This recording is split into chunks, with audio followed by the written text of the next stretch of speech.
चलिए आप सभी को जय हिंद। मेरे इस प्यारे यूट्यूब चैनल पर स्वागत है। तो आप लगातार देख रहे किस चैनल से जीके जीएस का सवाल दिया जाता है जो सभी परीक्षाओं के लिए उपयोगी है, खासकर बीपीएससी शिक्षक भर्ती, बिहार पुलिस, बिहार दरोगा, बिहार एसएससी, रेलवे, बैंकिंग और डिफेंस जैसे एग्जाम। और वो भारत के द्वारा वो तमाम एग्जाम जो आयोजित किए जाते हैं और जिनमें जीके जीएस का सवाल बनता है, उन तमाम परीक्षाओं के लिए भी ये वीडियो उपयोगी होने वाला है, क्योंकि यहाँ पे जितने भी सवाल कराए जाते हैं वो सभी PYQs रहते हैं, यानी प्रीवियस ईयर पर आधारित प्रश्न रहते हैं और कहीं ना कहीं वो किसी एग्जाम में पूछे हुए सवाल हैं। तो चलिए आपकी समय की बर्बादी न करते हुए हम पूरे प्रश्नों को फुल डिटेल के साथ डिस्कशन के साथ हम शुरुआत करते हैं। तो सबसे पहला सवाल आपको स्क्रीन पे नजर आ जाने से पहले हम एक मोटिवेशनल कोट से शुरुआत करना चाहेंगे कि वक्त से लड़कर जो नसीब बदल दे, क्या कि वक्त से लड़कर जो नसीब बदल दे, इंसान वही जो अपनी तकदीर बदल दे।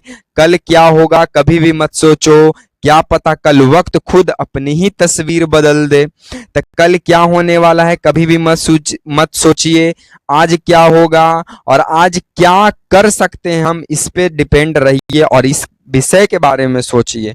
और ये सभी तभी मुमकिन है जब तक आप हार्ड वर्क के साथ स्मार्ट वर्क नहीं कीजिएगा, क्योंकि पढ़े वाला बहुत है लेकिन धैर्य बनाए हुए वाला बहुत कम लोग मिलेगा आपको। तो चलिए सबसे पहला सवाल से हम शुरुआत कर देते हैं। सबसे पहला सवाल बोलता है करो या मरो का नारा भारत के किस आंदोलन का नारा था। तो सबसे पहले आप यहाँ पे ये समझिए, जो करो या मरो का जो ये नारा है ये गांधी जी के द्वारा दिया गया। किसके द्वारा दिया गया? गांधी जी के द्वारा दिया गया। कब दिया गया था? 8 अगस्त 1942 को दिया गया, मुंबई के अंतर्गत। कहाँ पे दिया गया? मुंबई। उस समय बंबई के नाम से इसे जाना जाता था। तो करो या मरो का नारा गांधी जी के द्वारा 8 अगस्त 1942 को मुंबई से इसे शुरुआत किया गया। और करो या जो मरो का जो ये नारा था ये भारत छोड़ो आंदोलन का था। भारत छोड़ो आंदोलन का नारा था। और भारत छोड़ो आंदोलन कब हुआ? 1942 में हुआ था। ठीक है, तब भारत छोड़ो आंदोलन का ही नारा था डू और डाई, यानी करो या मरो।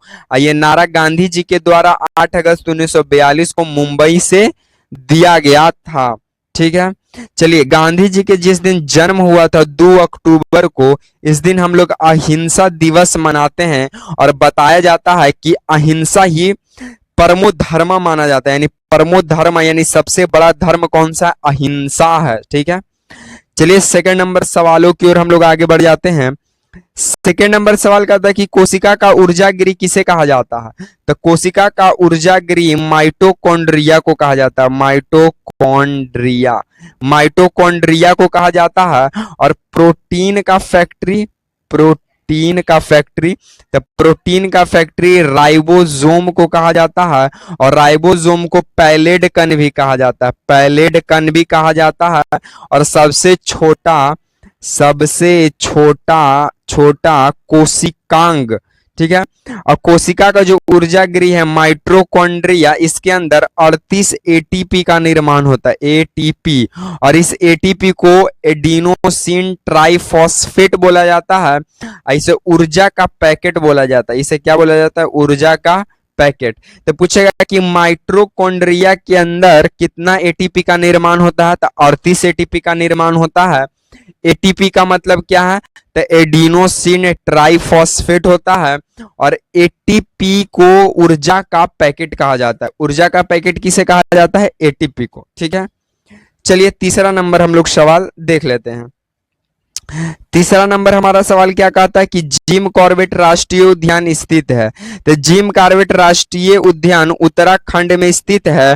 और जिम कॉर्बेट राष्ट्रीय उद्यान की स्थापना 1936 में हुआ और तब इसका नाम था हेली नेशनल पार्क। क्या नाम था? हेली नेशनल पार्क नाम था। फिर इसे नाम बदलकर जिम कॉर्बेट रखा गया और वर्तमान यानी प्रेजेंट में इसका नाम बदल के रामगंगा कर दिया गया। रामगंगा राष्ट्रीय उद्यान, रामगंगा नेशनल पार्क। क्यों? क्योंकि जिम कॉर्बेट के नीचे से रामगंगा नदी गुजरती, इसीलिए इस राष्ट्रीय उद्यान का नाम रामगंगा राष्ट्रीय उद्यान रख दिया गया और ये उद्यान उत्तराखंड में है और इसकी स्थापना 1936 में हुआ था। और जिम कॉर्बेट जो है टाइगर के लिए प्रसिद्ध माना जाता है। और टाइगर स्टेट के रूप में हम लोग एमपी को जानते हैं। टाइगर स्टेट किसे कहा जाता है? मध्य प्रदेश को। ठीक है, चलिए हम लोग, और नंदा देवी भी कहाँ पे है? तो नंदा देवी भी नेशनल पार्क या नंदा देवी पर्वत भी कहाँ पे है? उत्तराखंड में ही स्थित। ठीक है, कामेत पर्वत भी है उत्तराखंड में स्थित। चलिए हम लोग चौथा नंबर सवाल देख लेते हैं। चौथा नंबर हमारा सवाल कहता है कि कांग्रेस के प्रथम महिला अध्यक्ष कौन थे? तो कांग्रेस के प्रथम महिला अध्यक्ष कौन थे? तो एनी बेसेंट थे। कौन थे? एनी बेसेंट थे। और कांग्रेस की जो प्रथम महिला अध्यक्ष एनी बेसेंट बनी, ये 1917 के कलकत्ता अधिवेशन की अध्यक्षता की थी। कलकत्ता अधिवेशन।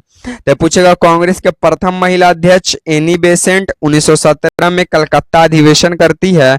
और कांग्रेस के प्रथम भारतीय महिला अध्यक्ष, यहाँ पे भारतीय कर देता तो भारतीय महिला अध्यक्ष में आ जाती सरोजिनी नायडू। कौन नायडू? सरोजिनी नायडू 1925 का कानपुर अधिवेशन किए थे।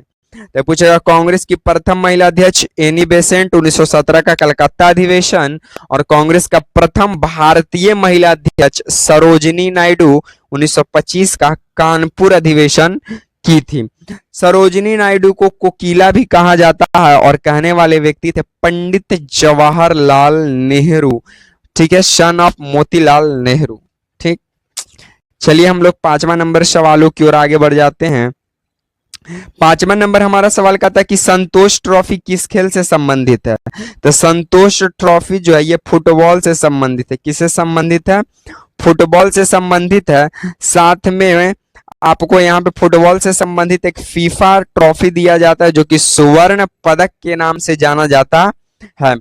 खेल हॉकी से संबंधित मेजर ध्यानचंद ट्रॉफी जो है ये हॉकी से संबंधित ट्रॉफी है। और भारत का राष्ट्रीय खेल भी कौन सा है? हॉकी ही है। ठीक है, उसके बाद यहाँ से एक और सवाल क्या बन जाएगा कि बताइए कि ये आपको डेवर कप किससे संबंधित है? इसका आंसर आप लोग कमेंट बॉक्स में कमेंट कीजिएगा कि डेवर कप किससे संबंधित है, किस खेल से संबंधित है। चलिए हम लोग छठा नंबर सवाल देख लेते हैं। छठा नंबर सवाल कहता है कि भोर का तारा किसे कहा जाता है?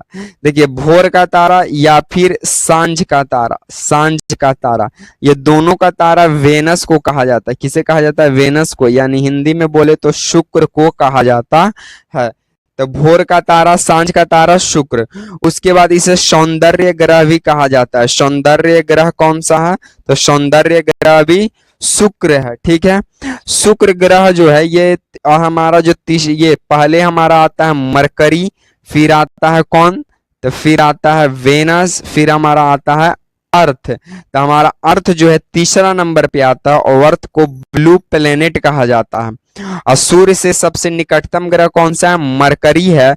और ये सबसे छोटा ग्रह है। सबसे छोटा ग्रह भी कौन सा है? मरकरी है, जिसे हिंदी में बुध बोला जाता है और वेनस को हिंदी में शुक्र बोला जाता है। चलिए सातवां नंबर हम लोग सवाल देख लेते हैं। सातवां नंबर सवाल कहता कि हड़प्पा सभ्यता के दक्षिणतम बिंदु कौन सा? हड़प्पा सभ्यता का पुराना नाम है सिंधु घाटी सभ्यता। कौन सा सभ्यता? सिंधु घाटी सभ्यता नाम है। और हड़प्पा सभ्यता के दक्षिणतम बिंदु कौन सा है? तो दायमाबाद है। दायमाबाद नाम है, जो कि ये दायमाबाद कहाँ पे है? तो दायमाबाद महाराष्ट्र में पड़ता है, मांडा नदी के किनारे, सॉरी कौन सा नदी के किनारे स्थित है ये?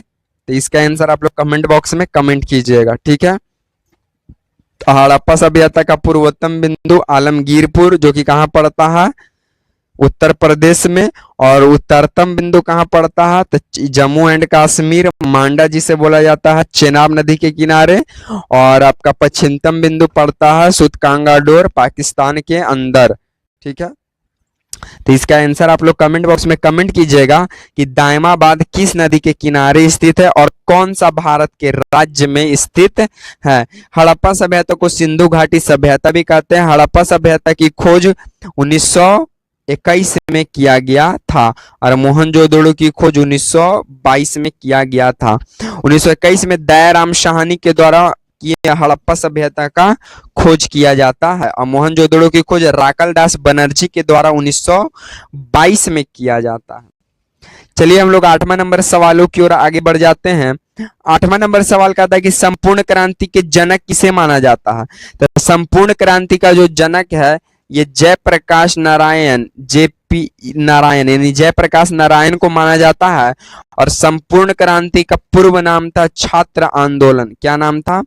छात्र आंदोलन हुआ करता था। लेकिन 1974 संपूर्ण क्रांति कब हुआ? तो 1974 में हुआ था। संपूर्ण क्रांति कब हुआ? 1974 में। संपूर्ण क्रांति के जनक जयप्रकाश नारायण हैं। जयप्रकाश नारायण को लोक नायक भी कहा जाता है। क्या नायक? लोक नायक भी कहा जाता है। और संपूर्ण क्रांति का पूर्व नाम क्या था? तो छात्र आंदोलन था।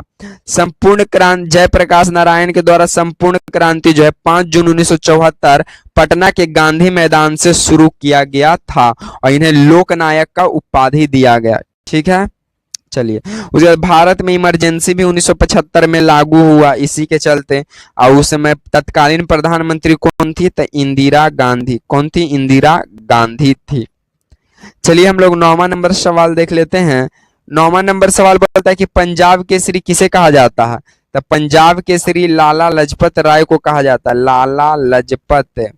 लाला लाजपत राय को कहा जाता है पंजाब केसरी। और भारत का बिस्मार्क के रूप में किसे जाना जाता है? तो भारत में बिस्मार्क के रूप में सरदार वल्लभ भाई पटेल को माना जाता है, क्योंकि ये एकीकरण करने का काम किए थे।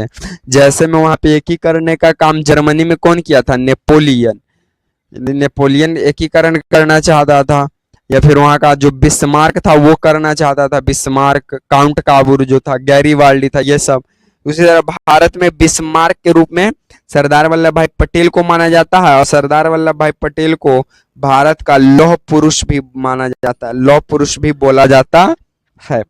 तो चलिए इस सीरीज का लास्ट प्रश्न 10वां नंबर सवालों की ओर हम लोग आगे बढ़ जाते हैं। 10वां नंबर सवाल कहता है कि पश्चिम बंगाल का शोक किस नदी को कहा जाता है। तो पश्चिम बंगाल का शोक दामोदर नदी को कहा जाता है। कौन सा नदी? दामोदर नदी को कहा जाता है।